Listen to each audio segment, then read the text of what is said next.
Opening of the Gordie Howe International Bridge could be delayed until 2026, despite construction being on track to be completed next month. Gordie Howe International Bridge reached a major milestone. The tower cranes were removed, a sign construction was almost over. But a new report suggests the bridge's opening could be delayed by 6 months. Breaking ground, the $6.4 billion bridge is into the home stretch ahead of its official grand opening expected later this year.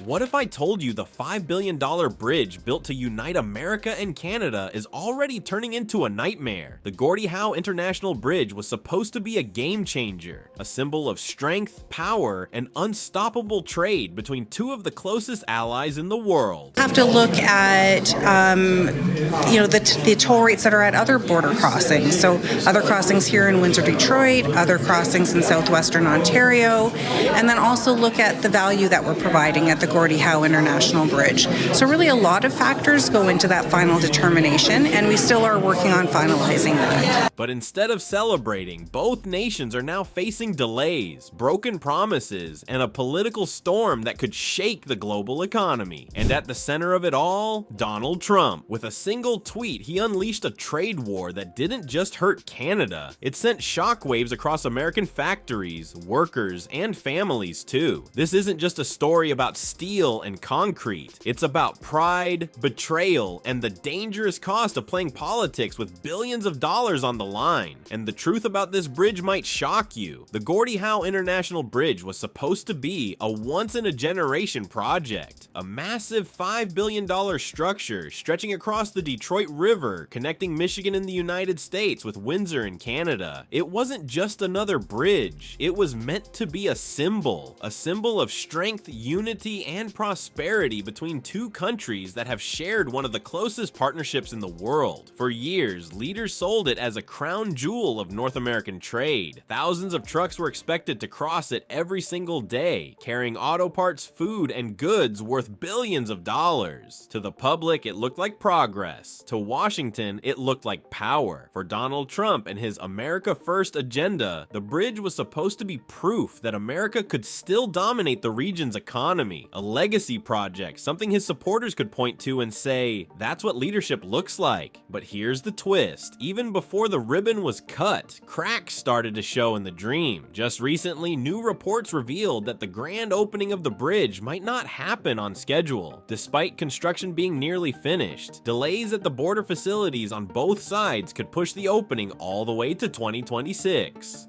Imagine that. Billions of dollars poured into a project that was almost done, only for it to sit waiting because the ports of entry weren't fully ready. Canadian officials insist they'll be prepared, with their border agency already moving staff into new buildings. But on the US side, it's a different story. Interior work is still going on. Desks, lights, equipment installations, the small but critical details that keep a border running. Until that's finished, no trucks or cars can cross. So instead of celebrating, people are left wondering, was this project doomed from the start? How could something built to symbolize unity already be weighed down by uncertainty before even a single vehicle rolled across it?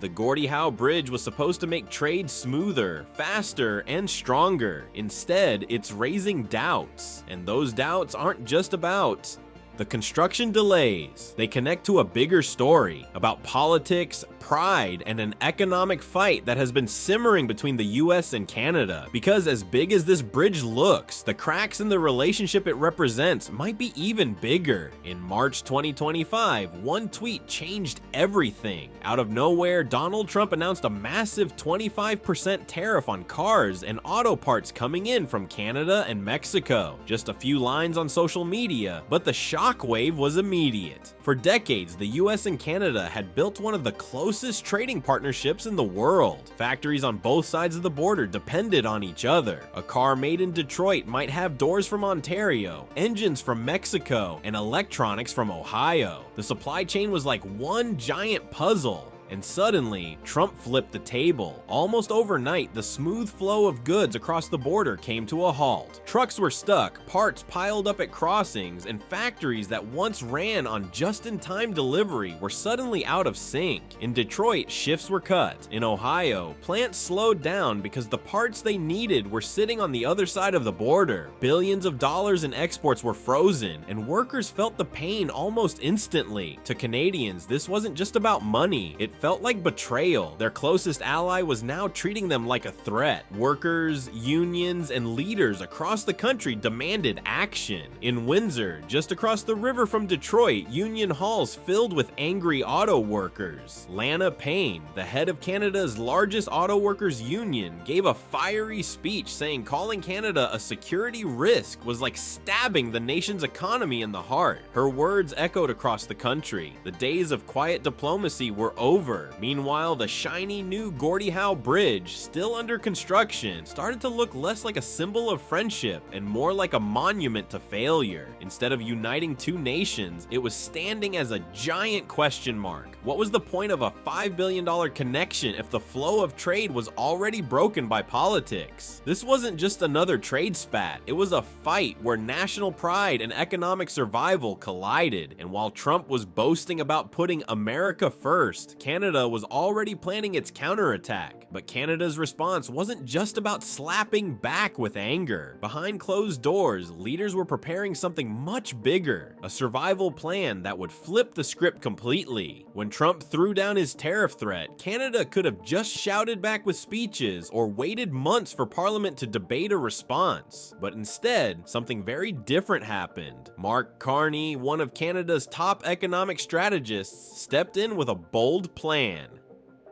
Quietly, behind the scenes in Ottawa, he worked with officials and industry leaders to draw up what looked less like a quick reaction and more like a survival blueprint. The first move was genius in its simplicity. Canada introduced a system called the Reciprocal Framework Regulation. The idea, if the US raised tariffs, Canada's tariffs would rise automatically in equal measure. No waiting, no long political fights. The response was instant, like an economic defense system. American exporters suddenly felt the sting of retaliation the very moment Trump's policy kicked in. It was cold, calculated, and effective, but that was only part one. Carney's second step was to change the way Canada's economy worked. Ottawa launched a $10 billion emergency fund to help Canadian companies survive the crisis. There was a catch though. If you wanted the money, you had to promise to cut your reliance on American suppliers. For decades, Canadian manufacturers had depended heavily on US parts and steel. Now they were being told to look elsewhere, or better yet, build it at home. Almost overnight, long-standing ties with American companies started to break, replaced by new supply chains that left the US out. At the same time, Canada rolled out massive new projects to fuel its independence. The most ambitious was the Green Hydrogen Corridor, a coast-to-coast network designed to power the future with clean energy. Every inch of it was built with Canadian steel and labor. Suddenly, factories that had been quiet for years were roaring back to life, hiring thousands of workers. And while Canada was building its future, it was also taking US markets right out from under America's nose. The so-called lobster wars showed just how fast things could change. Canadian seafood exporters, backed by new trade deals with Europe and Asia, were selling more overseas than ever before. Meanwhile, US lobster exports sank, leaving Maine fishermen struggling to survive. It was becoming clear, Trump's trade war wasn't just hurting Canada, it was also weakening America's own industries. And Carney's careful strategy was turning that crisis into an opportunity. But the fight wasn't over. The showdown was about to move from trade charts and factory floors to the global stage, where world leaders would see the cracks in the US-Canada alliance firsthand. By September 2025, after months of chaos, the Gordie Howe International Bridge finally opened with cameras flashing and crowds cheering. Dignitaries from both countries gathered, and Mark Carney himself cut the ribbon. On the surface, it looked like a victory. victory. A $5 billion